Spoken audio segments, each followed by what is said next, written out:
For 3 p.m. I'll call this meeting of Capital Program Committee to order. It's August 22nd, shortly after 3 p.m.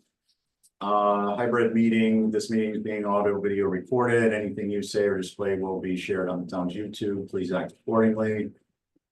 Any votes taken will be via roll call, and I'd like to get a motion to approve the agenda. So moved. PJ, your motion. Aye. Howard. I second. John. Aye. Jill. Aye. And aye. Okay, great. So we've got minutes of September 21st, 28th, and October 5th for approval. Does anyone have any comments on those? Who could remove? Who could remember? How about a motion? Motion. So moved. PG on your motion. Aye. Howard. Second. Aye. John. Aye. Jill. And I'm an aye. There's a Aye. couple. No, you're good. Thanks. We saw you. I'm a lip reader. You have to be sometimes. We do have minutes in the queue for review. Please take a look at them. I understand we will not have a minutes maker after September 1st again. So do what we can, which brings me to the last comment on procedure is let's please stick to decorum comments for the chair so that whoever is doing minutes gets a name in front of the comment. It'll make life a lot easier for them.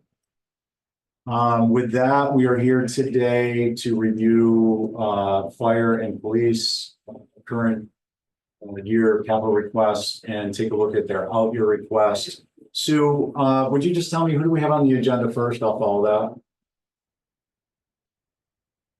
that. Oh, though I can't read that many words. Fire or police? Fire is listed first, but Deputy Gibson asked if he could go first earlier. That is. Okay, you good with that? Sure. All right, we're all working forward in the same direction on this. So we'll have police up first, and I think what we'd like to do is, bear with me a minute.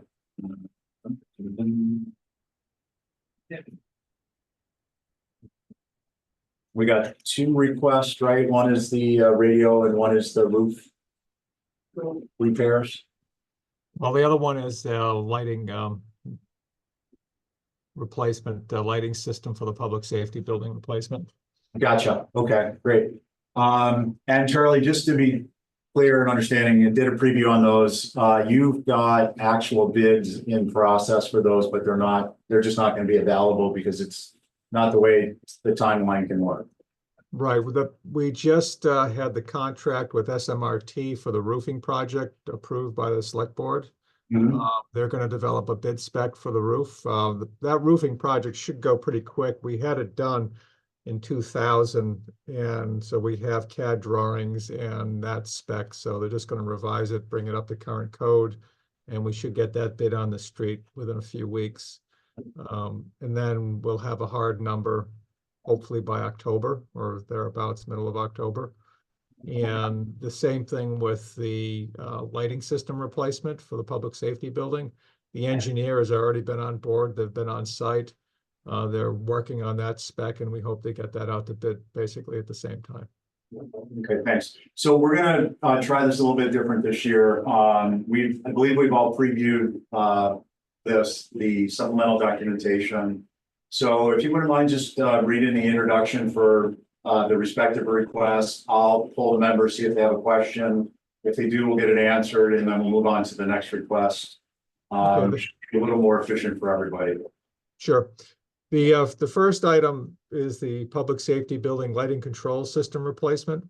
When the building was constructed, it had a remote control switching system in for the police station, which was constructed in 2009, 2010. And the fire station, we just added on to our existing system for lighting controls when their building was constructed in 2018. 2 years, almost 3 years ago now, that manufacturer, Douglas Lighting Systems, filed Chapter 7. They went out of business and they were liquidated.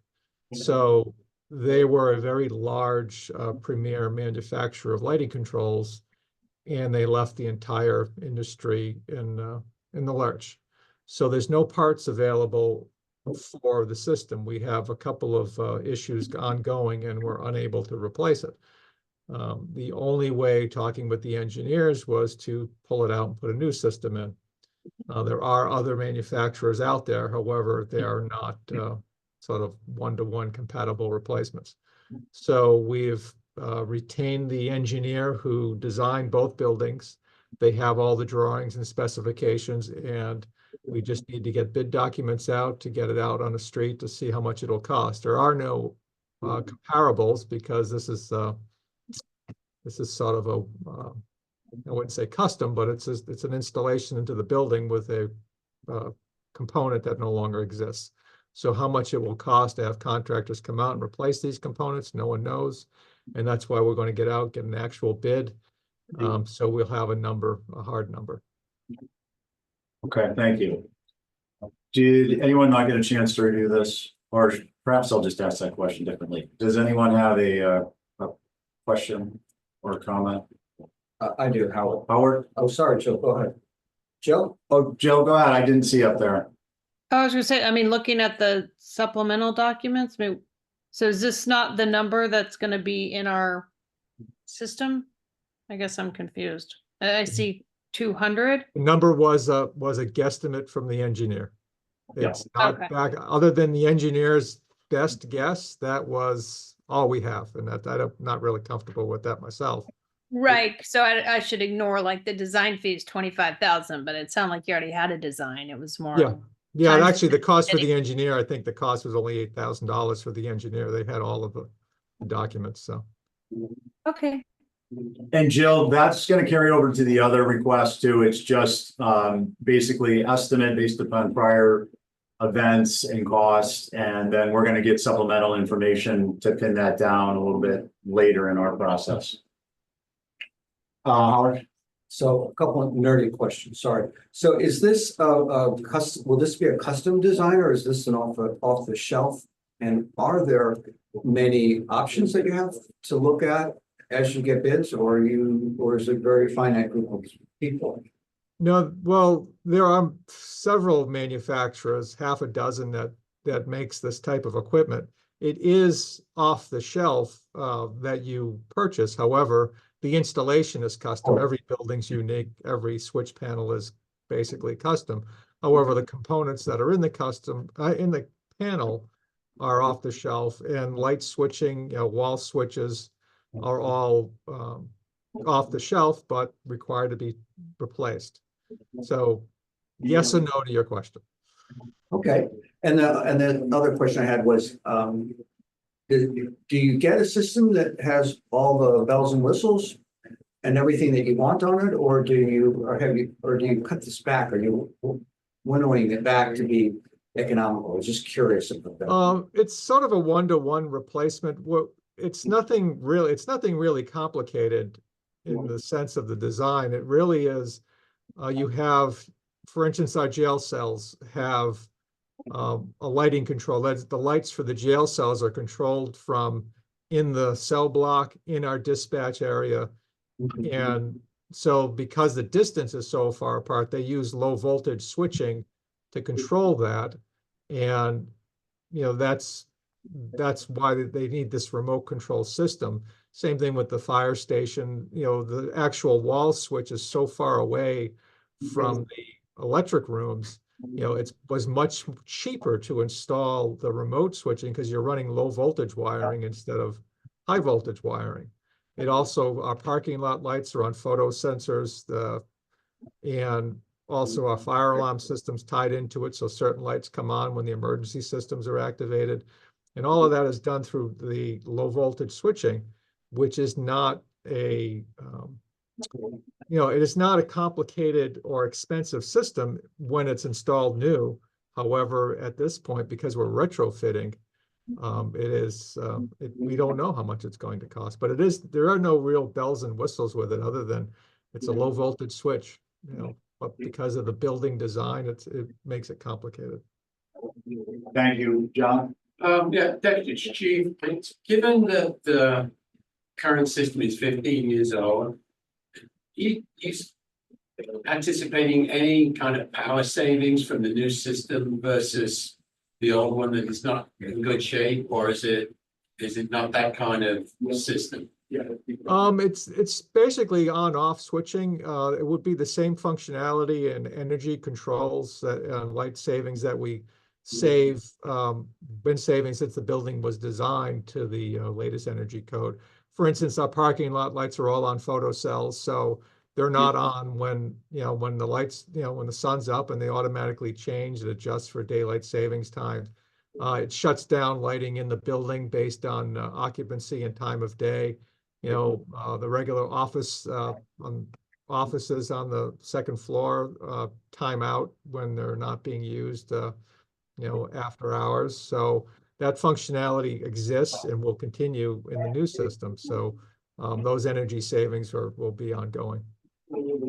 Thank you. Anyone else? Right. Charlie, Deputy Chief, I'm getting old. This building, I still think of as the new police station. It's kind of crazy. It's been there 13 years going now. It's amazing. I'm just curious, broad, kind of 500-foot perspective. Your estimate presumes that there aren't any, it's a low voltage wiring system. You're not going to require to rerun anything, necessarily opening up wall space or getting into ceiling areas. It's basically going to be to some extent plug and play, or have you built into any dollar amount for kind of difficulties if there's more custom interfaces required? We shouldn't have any difficulties with the wiring. The wiring is standard, and that wiring should not have any difficulty being reused. One of the good things about the design of this building, we left all of the mechanical chases easily accessible. So even if we had to run new wiring, it wouldn't be such a heavy lift. This conduit already in the walls, we wouldn't be opening any walls. Wiring chases exist above the ceilings. So if additional wiring did need to be run, it wouldn't be a real heavy lift. Okay, thanks so much. Why don't we move on to the seasonal dorm building roof system? Yeah, this was a surprise. We didn't think this would be a problem within the next 5 years. However, this spring there were some leaks in one of in the men's dorm, and we had a contractor who we tried to get to come out and look at it, and they couldn't find out where the water was coming from. It's a membrane roof. It's a flat roof, and it has some seams in it, but unfortunately we couldn't find any lifted seams. And it is, the lifespan of these flat roofs are 20 to 30 years. We're right at the 20-year number.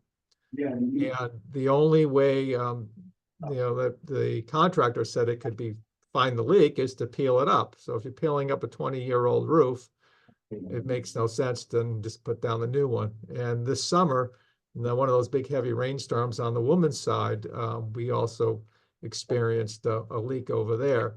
So I guess its timing is okay, I suppose, for the 20-year roof span. And as I said, these roofs were replaced in 2000. So we have the original bid documents from them, the CAD drawings. So putting this out to bid to get a hard number. And this pricing on it, is when Susan asked, well, I had to get harder numbers. I went to a dozen municipal roofing projects that were done in the last year. And the pricing is from, $1 million to $10 million. And it all depended on how large the roof was, because it definitely is an economy of scale, depending on the roof size. And as we all know, Nantucket adds this great unknown factor on public construction. So again, the only way to get a hard number is put it out to bid and see where it'll land. And that's going to happen, as I said, in the next month and a half, month or so. Thank you. Questions? Just real quick, I guess this applies to both requests, but so if these are both kind of educated estimates, so whenever bids come in, will we get revised numbers before the end of So we'll just wait until those come back and Yeah. see what it's updated at before we. Yeah, and just to clarify that for membership and folks at home eating popcorn, we will get a final number of the estimate through the process that Charlie's mentioned, Deputy Chief has mentioned, and we will get that before we do our town vote for our preliminary and final recommendations. Okay. Then another follow-up just on this project, so just looking at our timeline here, I think it was fiscal year 23, there was 4.5 million done in repairs. That's the same seasonal housing that we're referring to here? Yes, but that project is involved interior renovations and we're under contract to expend most of that right now. Gotcha. So those are projects to do a lot of repairs to the interior and exterior.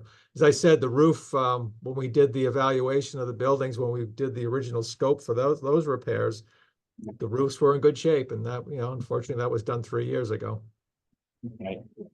Anything else? Yeah, Deputy Chief, John Kitchener again.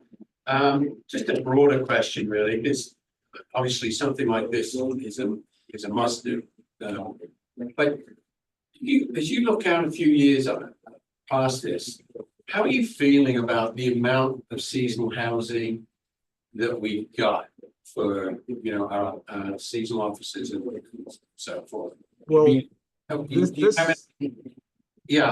stop.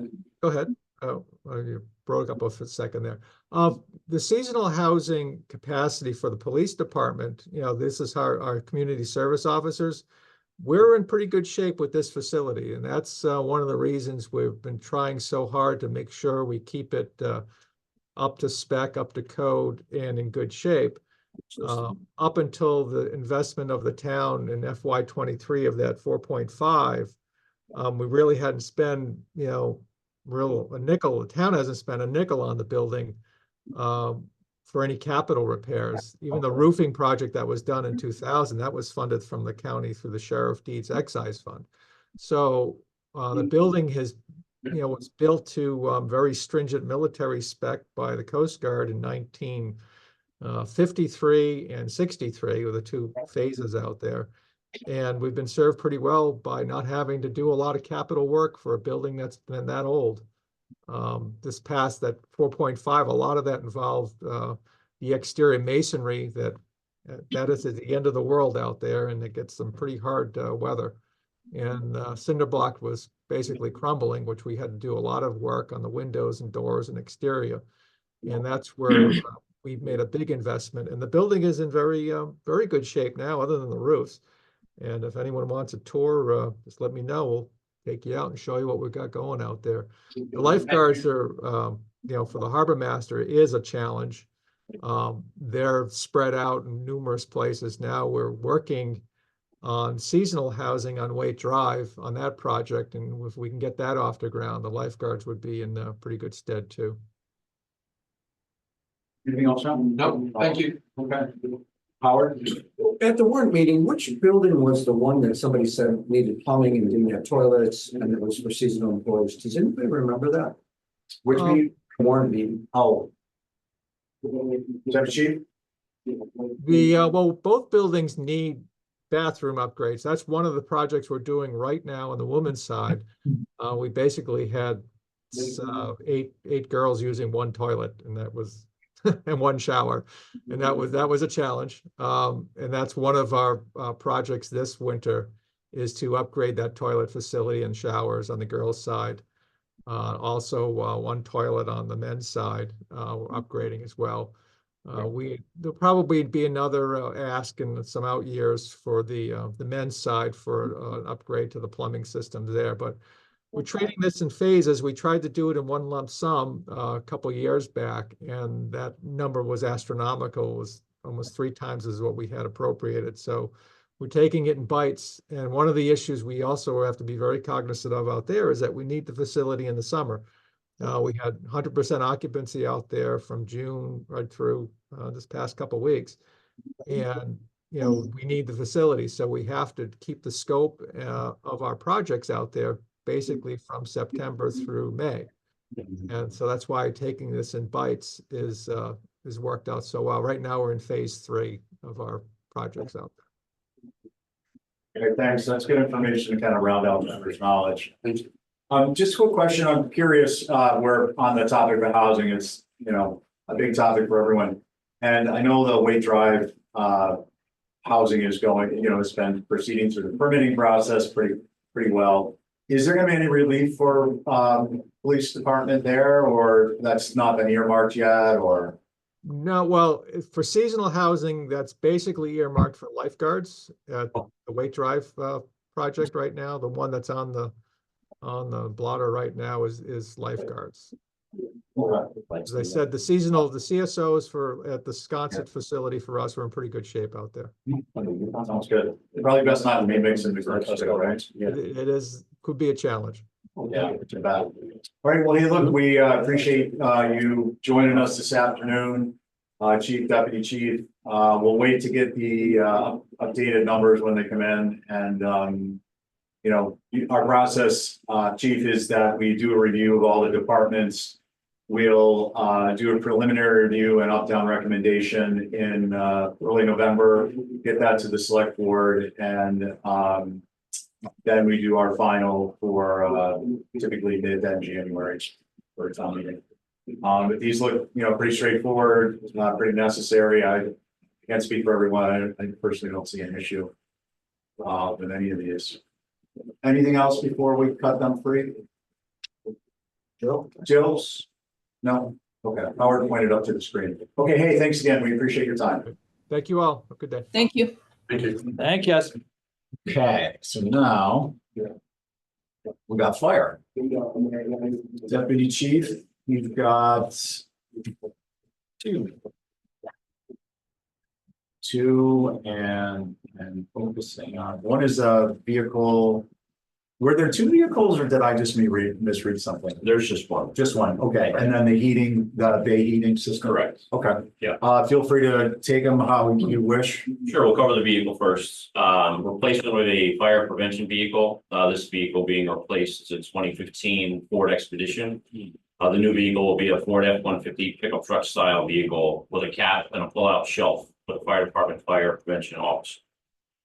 So this vehicle, the fire prevention officer uses for daily activities, including inspections and code enforcement, and also in responses, basically on a 24-hour situation.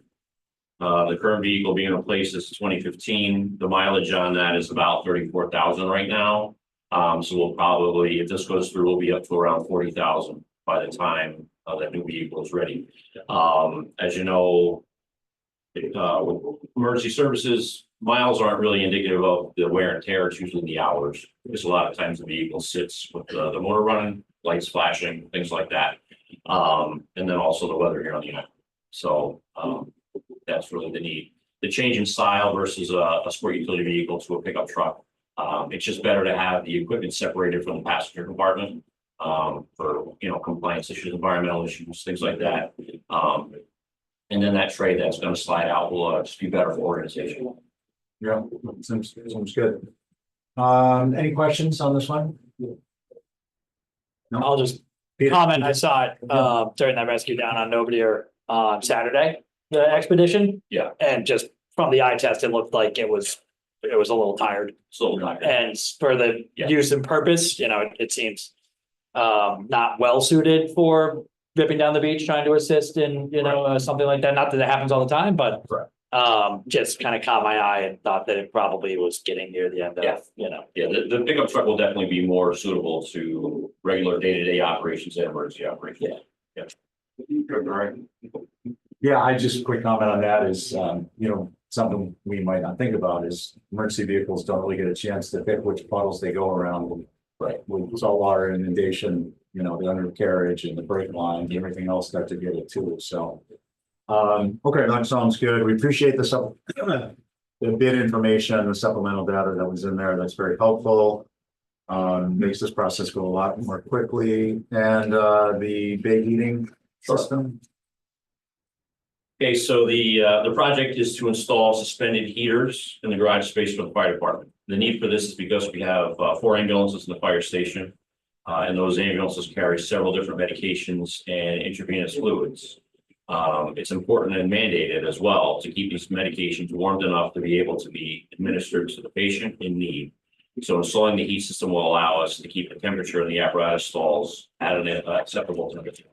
The building really works well for us. We're pretty pleased with it. But the apparatus floor has floor heating. So there's a tube within the concrete with a water system that is heated. It works well. The problem is that because of the height of the ceiling on the apparatus floor, the heat just goes straight up. And so unfortunately, what I've been told, I'm new to the department, but in the winter months, especially when it gets cold, the apparatus floor struggles to maintain a temperature, maybe 10 to 15 degrees above outside ambient temperature. And so when it gets cold, that's an issue. The health department, OEMS, really wants those medications and the oxygen as well, and that compartment where the patient will be to be at least in the 60s, right? And so it's hard for us to maintain that temperature in the current configuration that we have. So by installing these heaters and fans, what it'll do, it'll allow the other space to be heated a little more equally, and then the fans can distribute that air throughout. And so we really do feel like that's going to help us to provide better care to the patients, obviously, but also bring us in compliance with OEMS. Sounds good. Questions? No, no. Jill? Yeah, just forgive me, Chief, because I don't know what, how that works. So you keep the medications, what, in a locker, or they're always in the ambulance, or So both? the storage, currently, we do have storage space. The way the apparatus floor is, it's separated into two sections. The intermediate space, so there's 3 garages on either side, front and back, so it's 6 and 6. Within there is a place where we do have medical equipment stored. It's in a room, and the medications are locked up in that area. The medications that will be used on calls are on the ambulance, and they're also locked up within the ambulance. So it wouldn't be efficient or effective to leave them in the office, say, area, and then at every time there's a call, go and get it. The other thing is, when you're on the road, it just makes it easier. So, and then also too, the oxygen tank is large and heavy, and that oxygen also takes the ambient temperature, and that's difficult too. Patients are very uncomfortable when the oxygen is cold. So what temperature does it kind of need to be? Just something. Well, so it's tricky. OEMS says ambient, meaning like regular, normal building temperature. So we're kind of shooting for 60s or at least high 50s. And we really do believe that this system will do that. It certainly isn't to make it sauna warm where we're walking around in shorts and flip-flops. So it's just enough to really maintain a temperature that's going to allow us to keep the medications in the temperatures their operating range, and also to make it comfortable for the patients. Right. And have you had any problems before with things expiring a little early? So again, I'm new, but that's not been communicated to me, that we've had anything go bad because of low temperature. So everything, from my understanding, the medications have been able to stay within the proper range for use and delivery. It really more is that the comfort that OEMS is looking for to make sure that when they're delivered, it's appropriate. Okay, That's how I would make the understanding. thank you. All right. Thank you. Quick question for you on you guys are anticipating that this heat will be not really in addition to the heating that's used. You're going to be sharing the heating load with the new equipment. It's going to be better directed for the purpose you need, to at least to some extent. Right, so this isn't to replace, it's to supplement, so that's where you're going. So the floor heat will still be used, and that is, like I said, it's an effective and efficient system. Right. This is just gonna help it to distribute the air more equally, and also give it the boost that it needs. And there'll be kind of an offset because you won't be needing to take the floor heat up as high to be efficient, because Right. what's from the ceiling will be more effective. Right, and we certainly do hope that not only will it not run as much, but those cycles won't be as long either. So we're hoping that, as an indirect result, it will kind of help that equipment to maybe last longer and run more effective. Right. And then what's the capacity? You guys have got, I presume, propane tanks on the ground now? Yes. As far as that goes, I don't know the capacity of those things. So I got an energy background. I would suggest you guys take a look. So these units, it's 200,000 BTU, they'll be using at full blast, like 2 gallons an hour. okay, So if you knock that down by half, you'll basically be up around just under 200 gallons a day. Now, I presume you knock that down by half because the other system is already using heat, propane for heat, and it's gonna be an offset. You'd be 100 gallons a day, so, if you got a couple 1,000-gallon tanks, it's just more frequent filling. If you don't, I think we would like to see, if you all make the determination it's necessary, having that added to the package. okay, So, Dover, I see, did the bid work, right, top notch. They'll be able to figure all that out and tell you if they think you need, to what extent these will be pulling new load off the propane, or if it's just gonna be reallocation. So I can just mention that because might be nice to have, these projects take a little while to get off the ground, so if it's required, you can get it in there. okay. Any other questions? PJ? Yeah, just curious. So the existing system is just floor heat? There's no forced air up in the high ceiling or anything like that? As I understand it. Just, I could see how that would have a hard time Yeah. heating and maintaining Right. acceptable temperature. Gotcha. And then these, I couldn't open the supplemental documents portion, but so these are all propane heaters, these Yeah. Modine heaters? Well, I understand it's actually a dual purpose, right? It's literally called big ass fan. Yeah, Right. And so it's a fan, but it's also a heater. and the So heat you is, can use both. and the heat's generated from burning propane. Yeah. Right. Yeah. So you can use them as to redistribute heat from below, but you can also use them to supplement or provide heat from above. Yeah. Right, that's all. Sounds good. Yeah. Anything else? No. Okay. Deputy Chief, Very good. it's that easy. We appreciate it. You heard the routine on our process. Sounds like important stuff and we'll wade through it. And once we have an idea of what our funding sources are, we can make determinations. Right, great, Okay. appreciate it. Thank you. Yeah. Very much. Let's see, we have on the agenda to discuss liaisons. Given Nice to see you, I appreciate it. Thank you very much.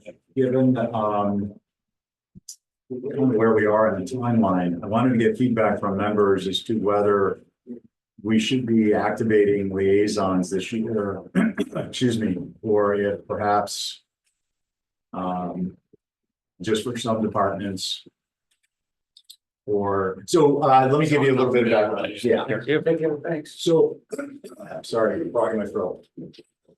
What we implemented several years ago was a concept that a Capcom member or Capcom members would visit departments, view requests on site, and gave us all an ability later in our process when we're reviewing in group discussion without the benefit of the department head being available, the memory of the individual or individual members from Capcom who went out to view. So for instance, Jill and I were on airport last year and we got, real eyeful on some of the tarmac issues and it gave us a good perspective.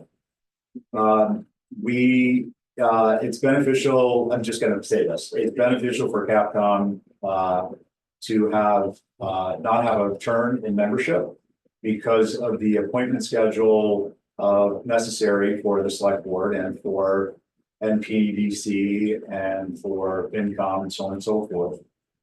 And how that relates to liaisons is if we have consistent membership early in the season before we begin department reviews, we can have a discussion as to who would like to be liaison to which department. And they can be assigned, they can be scheduled, and they can go out and conduct the kind of a preliminary discussion, preliminary review on behalf of the membership. When we have a change in membership, we don't really have that benefit sometimes, and especially if we have a significant change in membership, like we did this year. So where we are now is we've had a few departments come in And we will probably have a couple more come in before we can get liaisons assigned and scheduled. And I'm not trying to poo-poo the concept, I'd be happy if we do it, I just trying to figure out, to my mind, it seems like perhaps any of the departments that are scheduled for September after the first week, we would be able to do liaisons. And other than that, I think our island home is next, no? What's next week? For some reason I thought it was on. Well, I might be looking at the old schedule. I'm sorry, Sue, who is it? IT and water is next week. There's. Oh, IT and water, okay. IT and water, probably not a big lift, sewer, airport. The police sometimes can be a good one because, like, for instance, going out and looking at the housing. So I would suggest that maybe for those two, we would skip, we would take sewer and airport. And what I'll do is I'll take a look at the schedule and send it out. Yeah, I mean, for me, Yeah. Part of that decision making is, what are the numbers? So like last week, we were looking at $12 million. This week, we're looking at, very small numbers. So, I would say natural resources, just because of the number, is one that we should perhaps. Yeah. Think about doing that. Okay, yeah, no, that's that's a point well taken. Sue, are you comfortable at this point? Do you have a pretty good handle within the software on the overall request and the dollar amounts that we could get a spreadsheet that would give us an idea? Maybe it's not, to the $10,000 metric, but that would give us an idea of each department's overall request amount. Yes, there are two of the departments that owe me quite a bit of backup, but I mean, I do have a spreadsheet that shows their request. Okay, or we could set a number. I think so. Part of this discussion revolves around timeliness.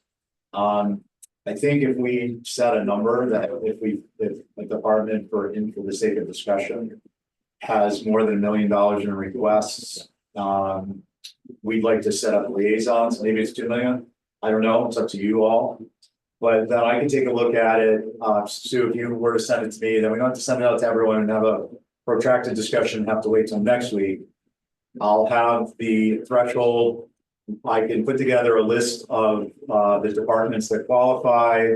I can send that out for discussion at our next meeting, and we can assign liaisons at our next meeting. Yeah, go on. Yeah, so being new at this, but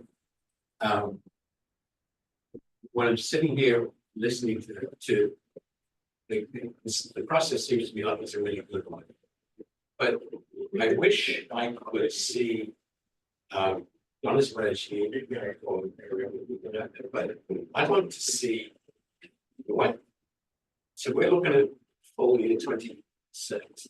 I'd like to see what the 25 number is looking. What was that?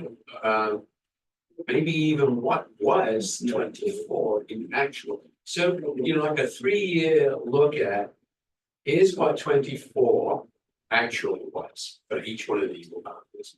Here is what was approved, has been approved for 25. What was that? And now the 26 number. Because that way, for me, that gives us a view of, well, boy, this for me looked pretty small, to tell you the truth. But then the natural resources last week, when I asked the question, what was 25, then it was 2 million, or perhaps a little less than 2 million. But 26 is almost 12 million. Of course, each of the projects, we have to understand them in detail. But just the scale of the difference in the numbers year by year is also something that I don't know whether that's really in our mandate, but it ought to be, if it isn't. No, it is, and actually, I'm gonna kind of redirect discussion there. So, John, what we do is, Sue will send out on a department basis level for the departments that are coming in the door the following week, a spreadsheet with the information you've just mentioned. It actually dates back a few years. I think, Sue, it goes back to fiscal year 22 or something. Yes. Thereabout, I mean, it's pretty comprehensive, and then it also goes forward several years. Now, I wanna caution and condition the rationale here in providing the department by department is that one, we have limited resources.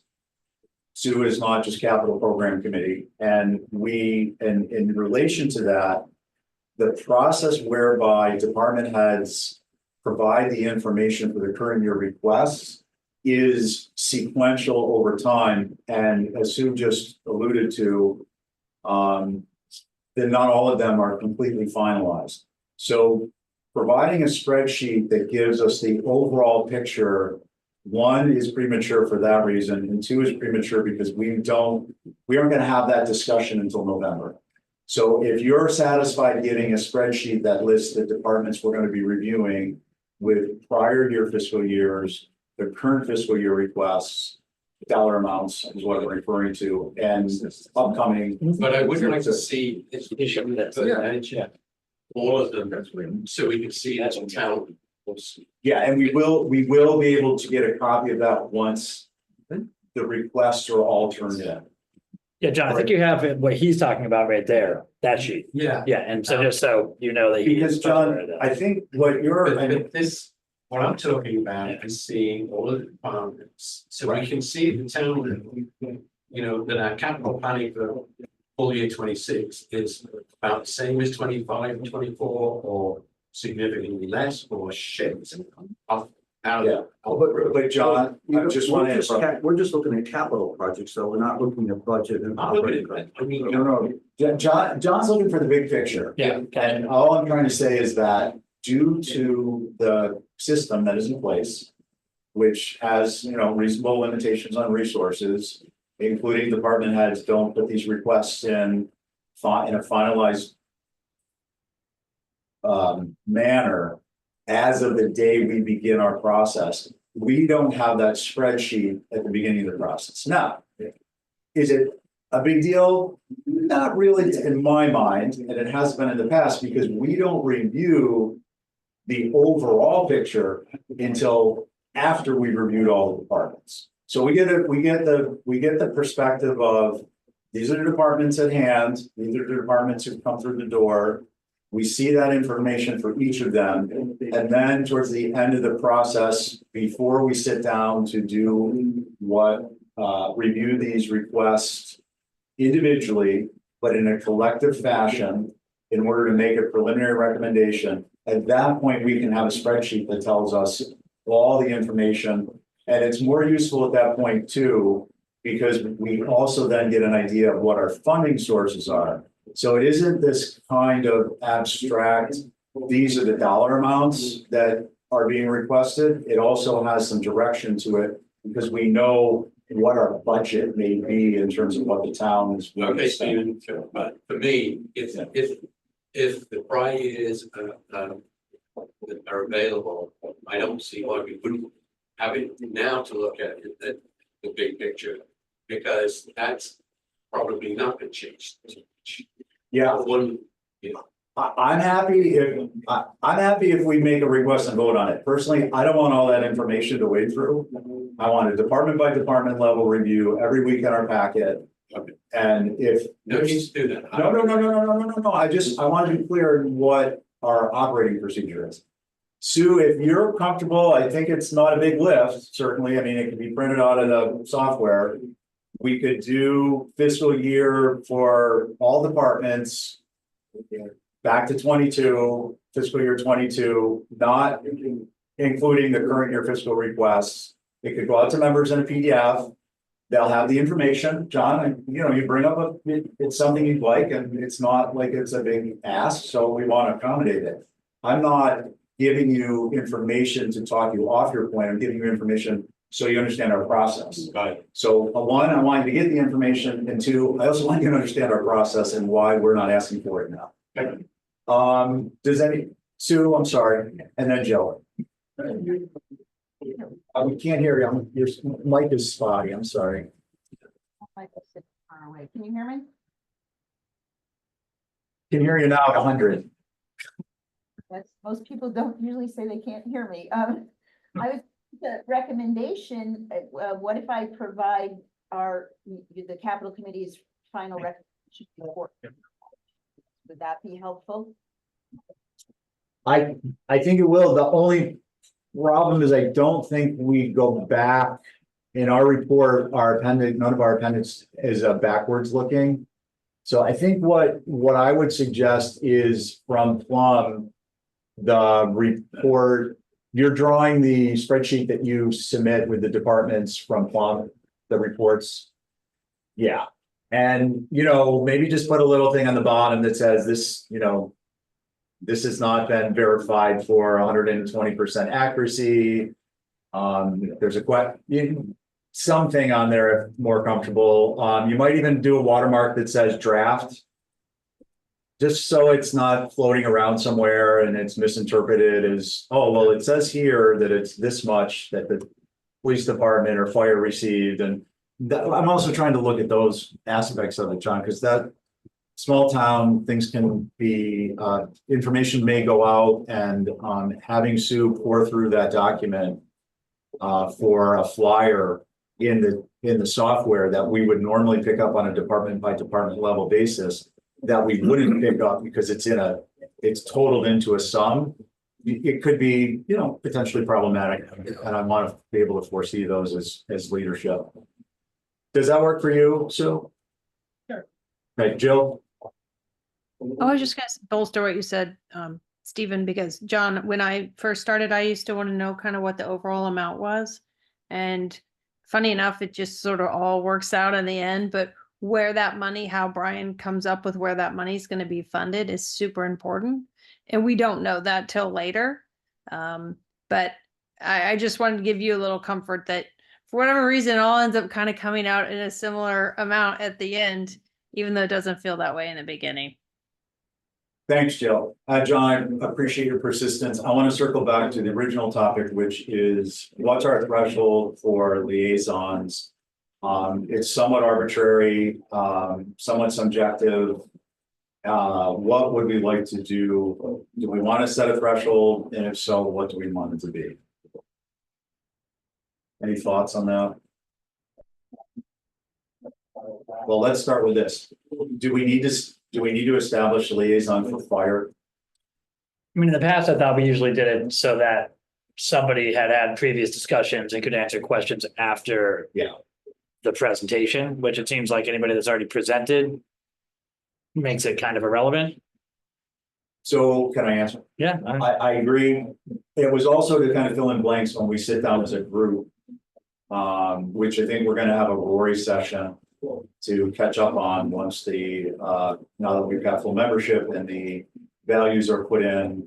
We'll do not the next meeting, but the following meeting. At the next meeting, I think what we're going to do, I'm going to get back to the comments that we were just talking about. The next meeting, we're going to do a Rory refresher because I believe we'll have actual full use of it. So I want to get new members starting to get their feet wet with them.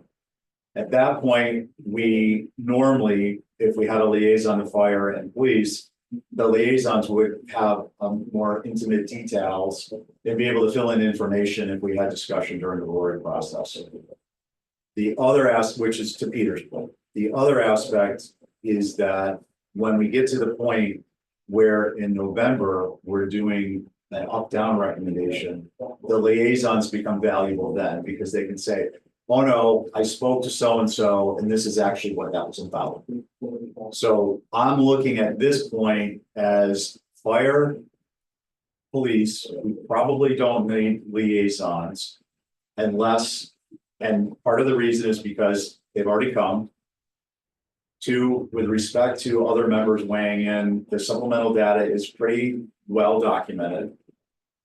I think fairly well documented, and I think they're simple enough requests that if there's questions that come up when we're in a group situation, we'll be able to answer them for people. So I would suggest fire and police, we don't actually need. I would suggest natural resources, we would like to kind of backfill and have a liaison if somebody wants to volunteer for that role. We don't have to sign it right now, but those are big, in comparison to fire and police this particular year, natural resources has big dollar, well, some of them are big dollar requests. The total is big dollar requests, but they're more involved requests, and it may be beneficial for the group to have a member or members who kind of sat down with Jeff and talked them through. So that's where I would kind of compare and contrast for feedback. Does anyone disagree with that approach? Just like, not to be disagreeable, but to give us direction. No, I don't disagree with the approach at all, but I do have perhaps a thought to Yeah, add please. to it, which is,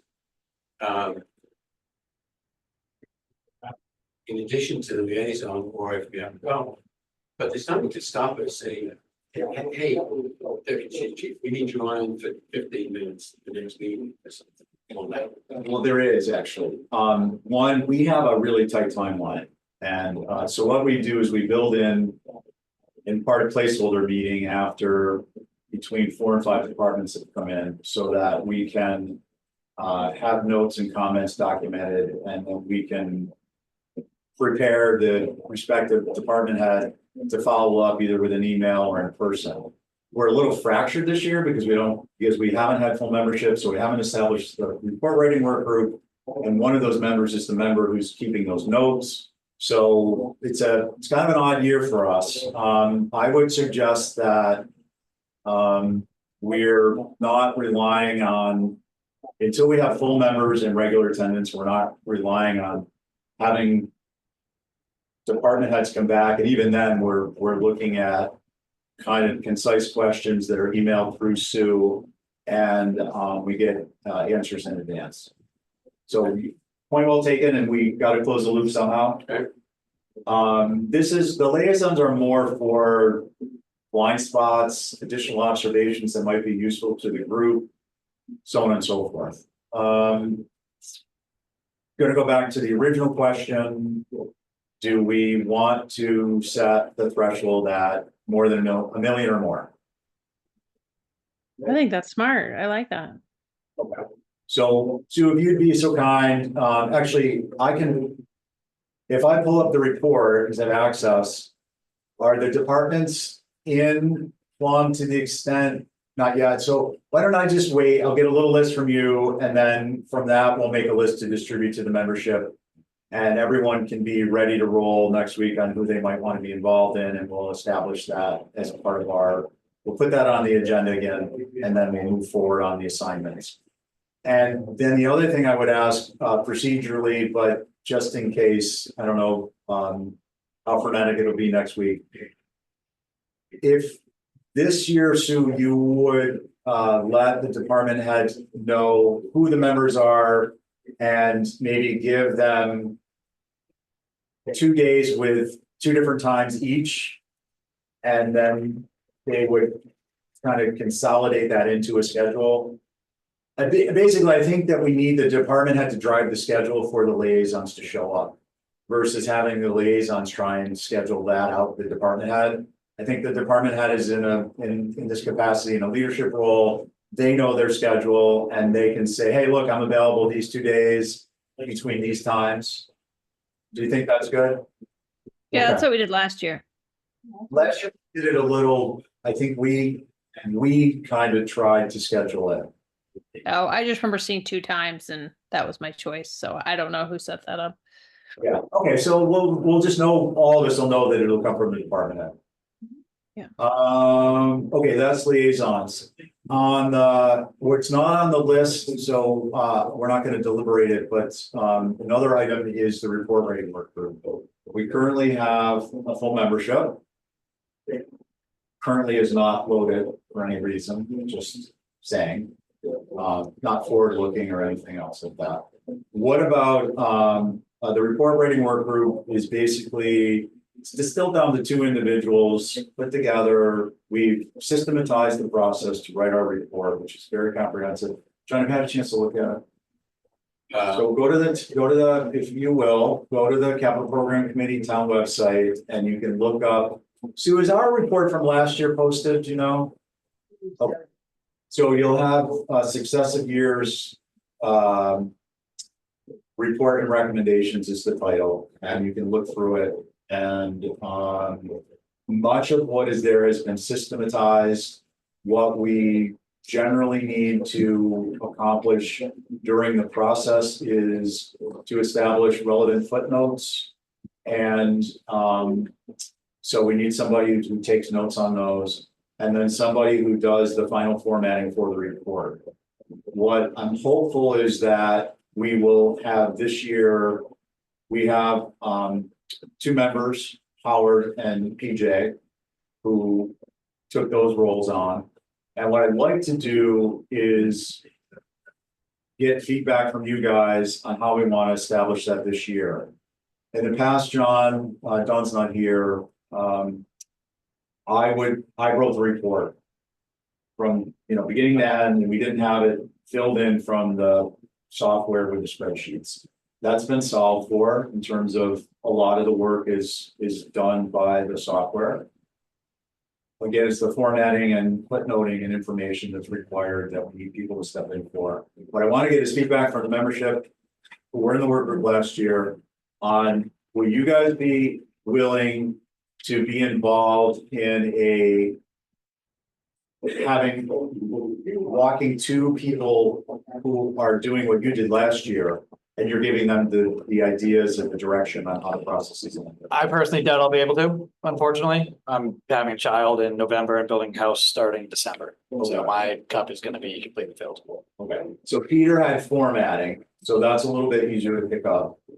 Howard, are you interested in wanting to be in on the work group again? And if you're not interested in taking the primary role, are you willing to take a secondary role to get somebody up on their feet as the footnotes and notes person? I guess so. I'm taking notes now. I'm happy to have you continue. No, I mean, that's fine. I don't want to presume anything. We haven't talked about it. Yeah. Okay, so we're gonna need a volunteer next week for The the, problem is, I'm not gonna have Peter with me. yeah.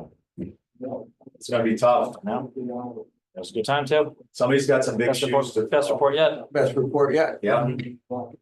Every year it's the best report, yeah. Mhm. It's like Master Chef, best group yet. Right. So Sue, if we would please put report writing work group on the agenda for next week. Anything else?